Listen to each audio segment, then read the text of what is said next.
कांग्रेस के पिछले 4.5 से 5 साल के कार्यकाल को अगर आप देखेंगे तो लगभग एक कुर्सी की खींचतान में ये पूरा वक्त निकल गया।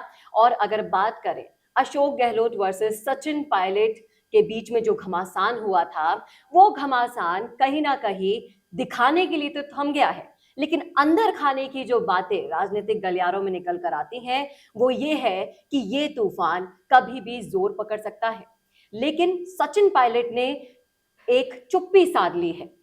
जब भी एक पिछली जो मीटिंग हुई थी उसके बाद एक ऐलान किया गया था कि अब फाइनली एक सुलह दोनों के बीच में करा दी गई है, उसके बाद से लगातार सचिन पायलट बहुत ही सोच समझ कर कदम उठा रहे हैं।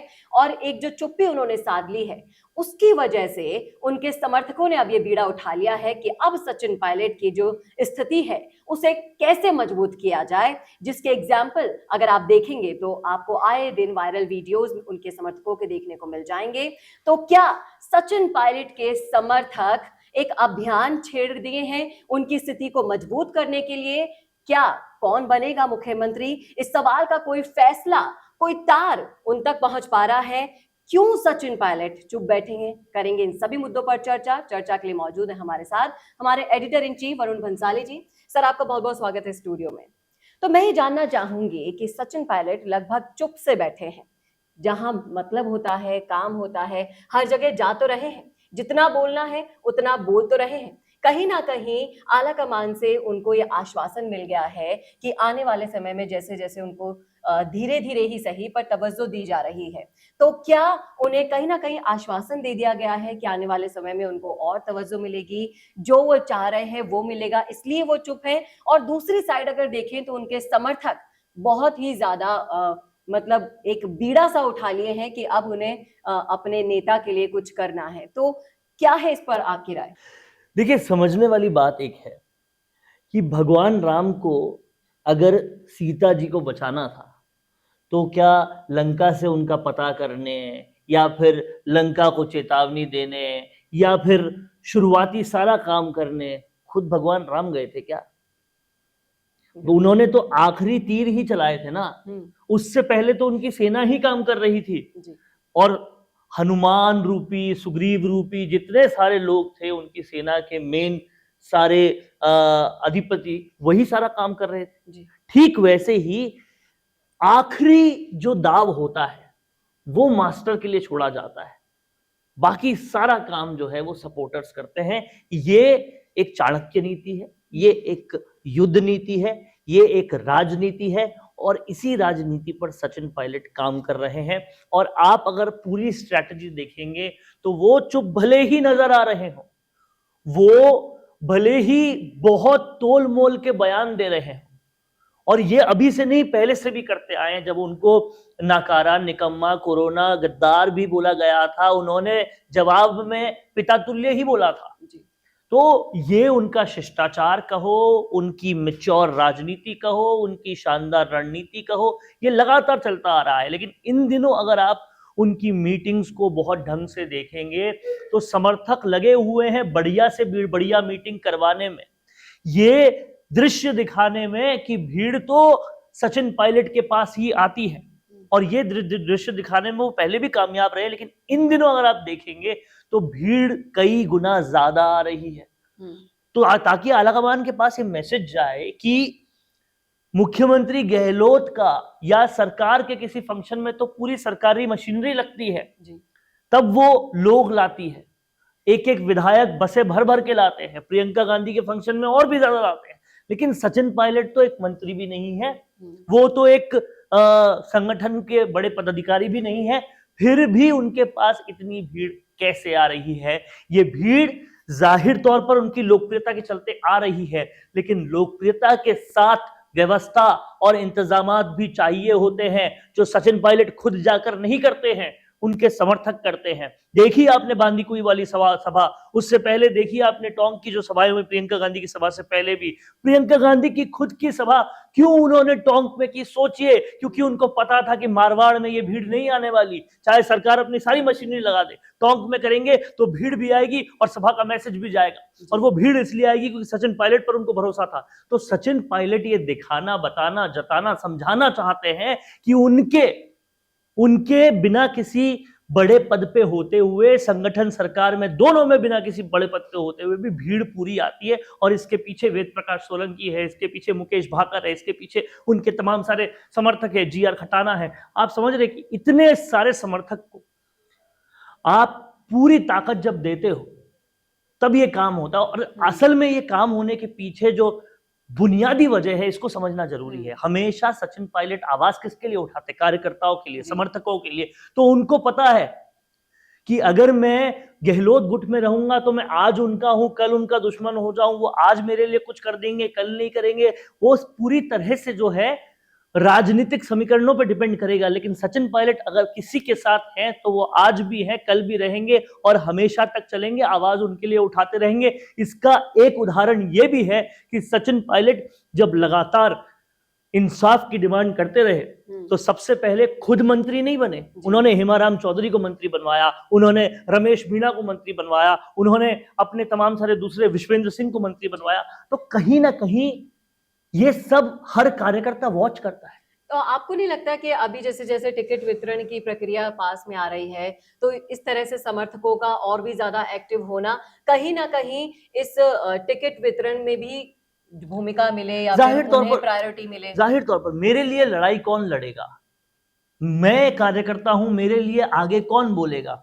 मेरी बात को आलाकमान के सामने कौन रखेगा? वजनदार व्यक्ति कौन है जो हमेशा मेरे साथ चलता रहेगा? किस पे भरोसा किया जाए, किस पे ट्रस्ट किया जाए? ये सारे सवाल जब एक कार्यकर्ता, जब एक नेता के मन में उभरते हैं तो वो कंपैरिजन करता है। कंपैरिजन में हमेशा सचिन पायलट आगे आते हैं, और इस बार सचिन पायलट चुनाव के पास आते आते अपने समर्थक विधायकों की संख्या बढ़ाने में जुटे हुए हैं ताकि उनकी स्ट्रेंथ मजबूत हो। और कहीं ना कहीं आप देखिए कि जिस तरीके से लोकप्रियता की एक चरम सीमा उन्होंने पार कर ली, उसके अलावा अपने विधायकों की जो भरोसे वाली चीज है वो भी उनके पास ज्यादा है। अब आप देखिए वेद प्रकाश सोलंकी हुआ, मुकेश भाकर हुआ, ये जिस तरीके से मर मिटने को तैयार है सचिन पायलट पे, हमेशा उनके साथ रहते हैं। क्या ऐसा कोई विधायक मुख्यमंत्री गहलोत के पास है? ऐसा कोई सपोर्टर उनके पास है जो हर वक्त, चाहे कोई भी कंडीशन हो? आप देखिए सचिन पायलट को मंत्री पद से हटाए हुए कितने दिन हो गए। वेद प्रकाश सोलंकी ये जानते हुए भी कि इनके पास पावर्स नहीं है अभी सरकार में कुछ भी, क्या उनके पास से टस से मस भी हुए? या उनके और जितने भी विधायक है, मुकेश भाकर समेत सब, टस से मस भी हुए? क्योंकि वो पूरी तरह से डेडिकेटेड है, क्योंकि वो जानते हैं सचिन पायलट उनकी तरफ भी पूरी तरह से डेडिकेटेड है। तो अभी जो है सचिन पायलट का पूरा फोकस ये है कि जिन्होंने मेरे लिए काम किया मैं उनको टिकट दिलाऊं, और जो अब भी मेरे खेमे में आ रहे हैं मैं उनको टिकट दिलाऊं, क्योंकि उनके डीएनए में ये चीज है कि पहले मेरा कार्यकर्ता और फिर मैं। और ये जिसके डीएनए में होता है वही कहीं ना कहीं बड़ा नेता होता है। और जिन्होंने भी 5 सालों में सचिन पायलट को पूरी तरह से एनालाइज किया, समझा, वो जाहिर तौर पर जब अगर सीट मिलती है कांग्रेस को, राजस्थान की अगर सरकार मिलती है कांग्रेस को, तो पूरी तरह से सचिन पायलट के पाले में खड़े हों, इसकी पूरी कोशिश में सचिन पायलट, सेना है, अकेले सचिन पायलट नहीं है, और वो सेना लगातार काम कर रही है। जिस तरह से दिव्या मदेरना टूटी, हालांकि वो पहले भी पायलट खेमे में थी, गहलोत खेमे से दूर थी, लेकिन एक होटल में जाने वाला जो वाकया हुआ जैसलमेर में, उससे लगा कि वापस से वो गहलोत खेमे में जा रही है, लेकिन वो कुछ मजबूरियां भी रही होगी। जिस तरह से और तमाम सारे विधायक अब पायलट खेमे में आ रहे हैं, जिस तरह से राजेंद्र गुड़ा भी आए थे, अब तो खैर शिवसेना में चले गए, तो इस तरह से संख्या बढ़ती जा रही है। आपने अभी बांदीकुई वाला हाल में जो पूरा सभा हुई थी वो अगर देखा हो तो सचिन पायलट के तेवर बहुत ही जबरदस्त थे, चेहरे पर जबरदस्त संतुष्टि थी, बहुत ही अच्छे भाव थे। ये साफ तौर पे बताता है कि उन्हें आलाकमान की तरफ से भी कुछ बहुत अच्छा आश्वासन मिला है। जी, कहीं ना कहीं राजनीतिक गलियारों में जो ये चर्चा का विषय है वो यही है कि उनके चेहरे पर जो संतुष्टि के भाव दिखाई दे रहे हैं वो कहीं ना कहीं इसी ओर इशारा कर रहे हैं कि उनको एक ठोस आश्वासन मिल चुका है। और इसका उदाहरण हम आए दिन देख भी रहे हैं।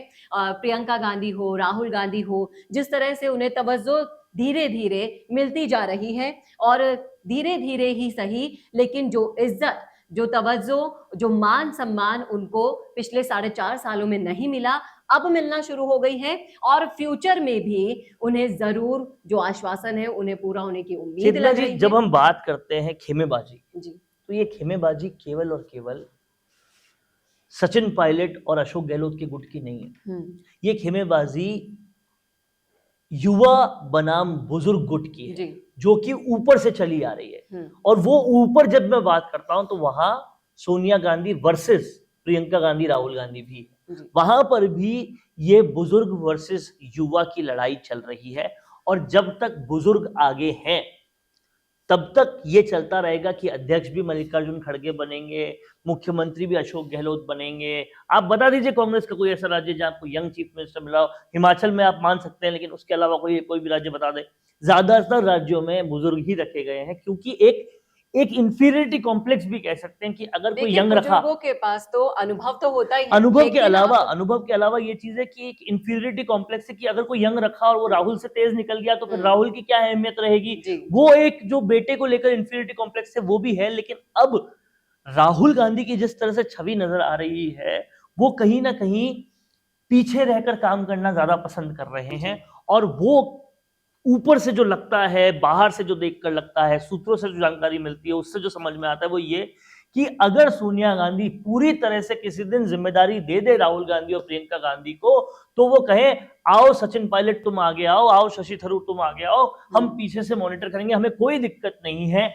लेकिन जब तक पूरी कमान सोनिया गांधी के हाथ में है तब तक ऐसा नहीं होगा, क्योंकि कहीं ना कहीं वो जानते हैं कि जब तक बुजुर्ग नेता रहेंगे तब तक कांग्रेस परिवार का पूरी तरह से कब्जा कांग्रेस पर रहेगा। इसीलिए मनमोहन सिंह थे, इसीलिए अशोक गहलोत हैं, बुजुर्ग और पूरी तरह से कांग्रेस परिवार के लिए डेडिकेटेड। अब सचिन पायलट को लेकिन ये आश्वासन प्रियंका गांधी और राहुल गांधी की तरफ से मिला हुआ है। और आश्वासन नहीं, कांग्रेस की जरूरत है सचिन पायलट। लोकप्रियता में अगर कोई नरेंद्र मोदी को टक्कर दे सकता है तो ढूंढ के खंगाल के देख लीजिए भारत में कोई और नेता है क्या जी? कोई और नेता है क्या कांग्रेस में जो उनकी लोकप्रियता को टक्कर दे सकता है? और नॉर्थ में सचिन पायलट, लगता है कहीं ना कहीं उन्होंने ये सवाल तो अभी भी खुला छोड़ रखा है कि कौन होगा मुख्यमंत्री का फेस। देखिए, वो कांग्रेस की प्रक्रिया हमेशा से रही है। बीजेपी हालांकि मुख्यमंत्री का फेस हमेशा अनाउंस रखती है, और कांग्रेस भी जब तक सचिन पायलट नहीं थे तो नहीं कहते हुए भी अशोक गहलोत एक तरह से अनाउंस थे। लेकिन अब कांग्रेस को समझ में आया है कि अशोक गहलोत के रहते हमेशा रिपीट करने के लेवल पे कभी नहीं रही है, नहीं कभी रही ही नहीं, आज तक नहीं रही।